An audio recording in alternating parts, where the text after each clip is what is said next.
오늘은 어떤 거가 궁금하셔서 병원에 내원 주셨죠?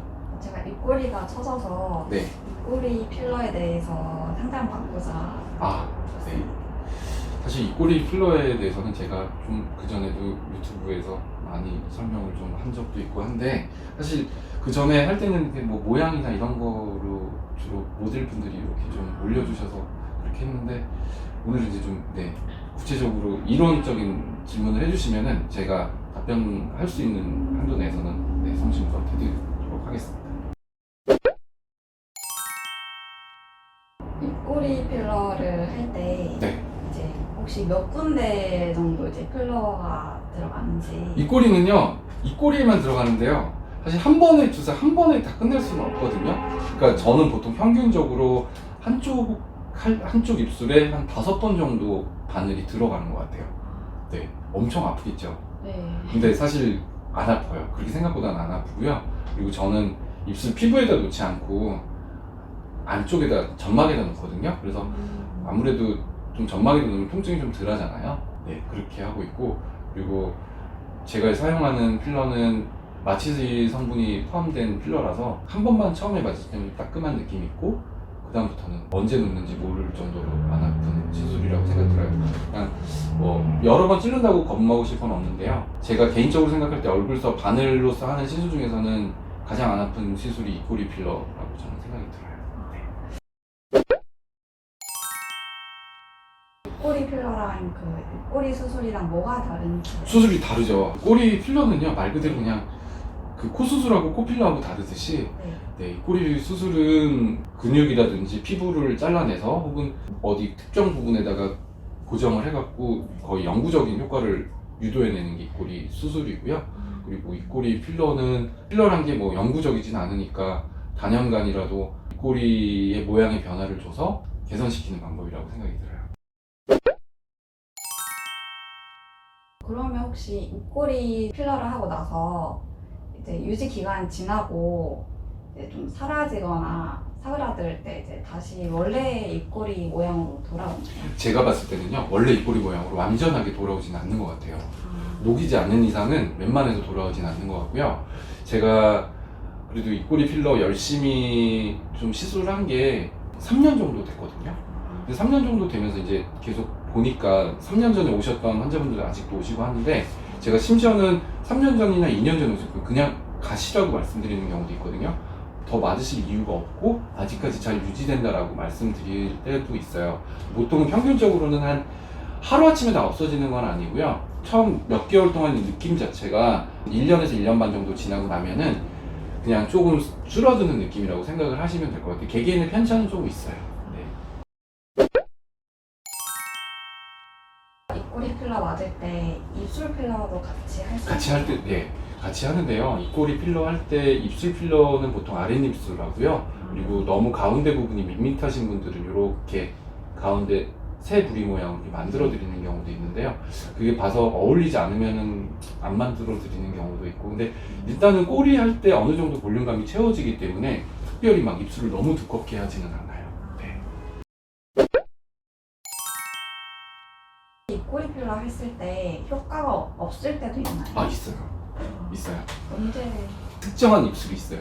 저도 만약에 오랜 기간 동안 이제 시행착오를 하면 느낀 건데, 입꼬리 필러를 맞으면 다들 입술이 이렇게 쫙 올라갈 거라고 생각을 하는데요.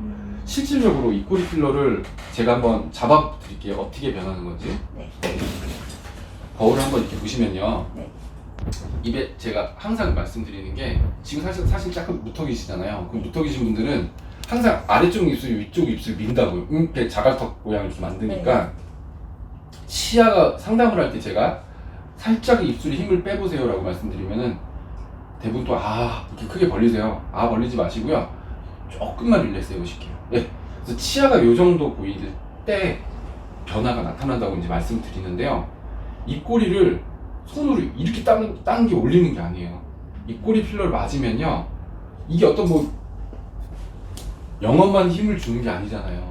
그러니까 액체로 된 볼륨이란 말이에요. 그러니까 안쪽에 있는 점막을 바깥으로 끄집어내야 되는 거거든요. 그래서 이 상태에서 필러를 맞으면 제가 엄지손가락으로 살짝 이렇게 누르는 변화가 나타나는 거예요.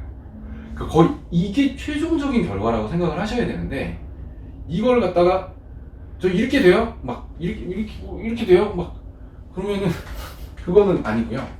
제가 대신에 치아가 보이는 정도. 그래서 이게 어느 정도 병원에 오셔서 이제 제가 보면은 시뮬레이션이 가능한 게 살짝 해보실까요? 하고서 이제 그 상태에서 이렇게 눌러보고 그때 변화가 많이 안 나타나거나 오히려 그냥 뭐 한 듯 안 한 듯 그렇게 변화가 별로면은 적극적으로 추천 안 드린다고 말씀을 드려요.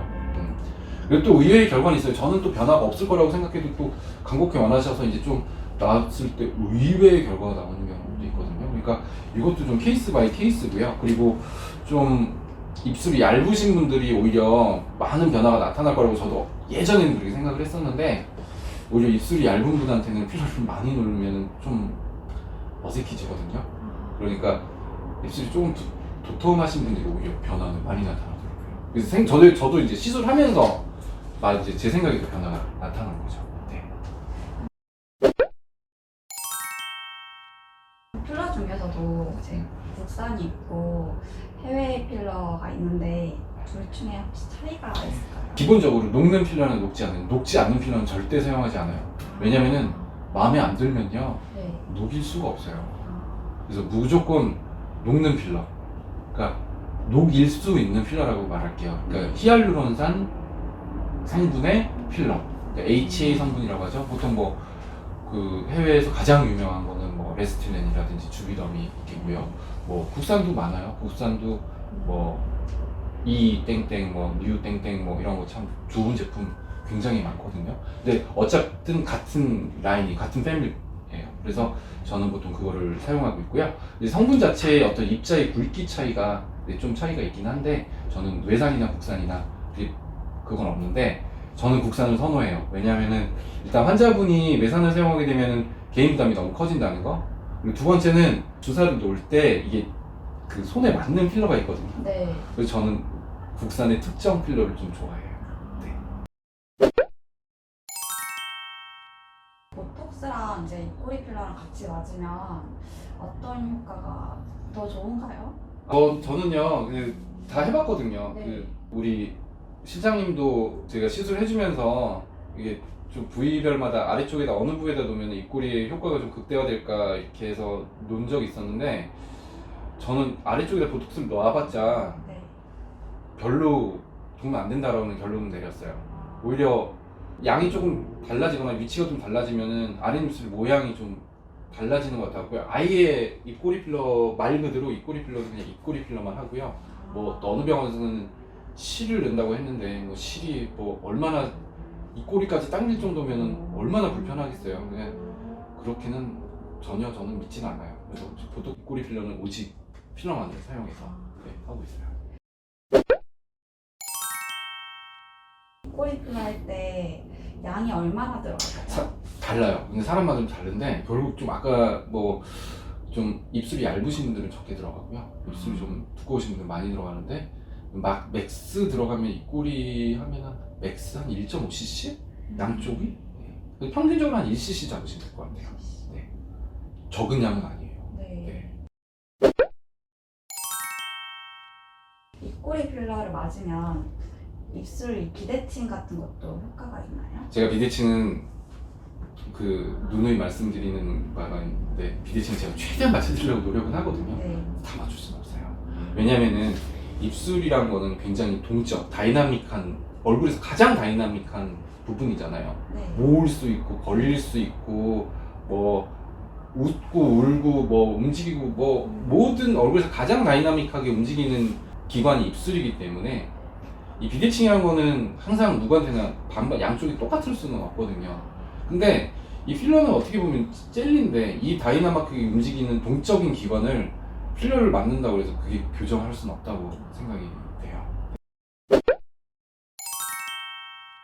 입꼬리 필러를 이제 한 번 맞은 사람도 있고 몇 번씩 해서 맞는 사람도 있는데, 계속 맞을 경우 혹시 부작용 같은 건 없을까요? 좋은 필러로 맞으시는 건 괜찮아요. 근데 이제 입꼬리 필러, 입술 필러를 갖다가요, 병원에 오시는 분들 중에 조금 마음이 좀 아픈 경우가 뭐냐면은 아직도 있더라고요. 정말 커튼-D 시술, 불법 시술 네. 이런 게 아직도 있는데 그런 시술을 받으시면은 입술에 맞은 그러니까 필러가 아니에요. 굉장히 안 좋은 막 파라핀 이런 걸 갖다가 아직도 성행하더라고요. 근데 그런 거 아니시면요, 필러 많이 맞으셔도 상관없지만 뭐 자기가 만족이란 게 있잖아요. 네. 근데 어떤 분들은 제가 봤을 때는 거의 안젤리나 졸리인데 왜 더 맞으시겠다고 하면은 어쩔 수가 없죠. 네. 입증된 안전한 성분의 필러를 맞으시는 거는 괜찮아요. 특별히 부작용 날 것도 없고. 네. 너무 또 자주 맞으시면 안 되겠죠. 그래도 적어도 한 6개월에서 1년 정도의 텀을 두시면서 조금씩 시술을 하시는 거는 괜찮을 것 같아요. 그리고 입술이 너무 작아서 네. 입술을 이렇게 좀 사이즈를 크게 하고 싶어 하시는 분들이 있긴 하거든요. 그런 분들은 제가 말씀드려요. 원래 타고난 입술이 작기 때문에 한꺼번에 입술을 나와서 늘릴 수는 없다. 하지만은 조금씩 조직이 늘어나서 허용되는 범위 안에서는 가능하니까 그냥 한 6개월 텀을 갖고서는 소량씩 하시다 보면은 어느 정도는 입술이 약간은 커질 수 있다라고까지는 좀 설명을 드리거든요. 네.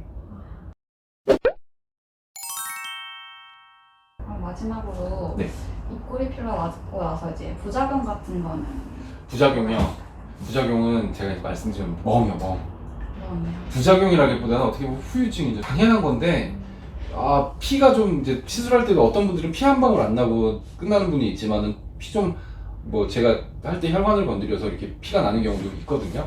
근데 멍이 좀 드는 경우, 멍이 들면 좀 오래 가는 경우도 있어요. 그냥 입술에만 멍이 드는 게 아니라 좀 주변부까지 멍이 들어서 그땐 저도 참 죄송해요. 근데 컨실러 같은 거를 좀 바르셔도 괜찮고요. 그리고 특별히 걱정하실 거는 없어요. 그리고 입꼬리 시술 하시고 나서 제가 립스틱은 언제 바르셔도 되는 거 그냥 한 30분 지나고 바르셔도 좋고요. 네, 괜찮습니다. 특별히 저희는 입꼬리 필러 하고 나서 약 처방 나가는 거는 따로 없어요. 그래서 그냥 간단한 필러 시술이니까 그렇게 되고, 그리고 괴사되냐 이러냐 어쩐 그런 말씀해 주시는 분들 걱정하시는 분도 있는데 이 입술은 빨간 이유가 혈행이 되게 좋다는 뜻이거든요. 혈관이 많고. 그래서 그런 부분은 괜찮기 때문에 입술이 괴사되거나 이런 거는 걱정 안 하셔도 돼요. 되게 시술하는 사람 입장에서 되게 편하게 놀 수 있는 시술 부위예요. 네. 되게 다른 데서 들어볼 수 없는 답변들을 많이 해주셔서 시간이 있어서요. 네. 너무나 감사드립니다. 네, 감사합니다. 네. 오늘 이렇게 좋은 질문을 해주셔서 너무 감사하고요. 네. 다음번에 또 기회가 또 오겠죠? 그래서 오면은 또 좋은 영상으로 찾아뵙도록 하겠습니다. 네, 네, 감사합니다. 감사합니다.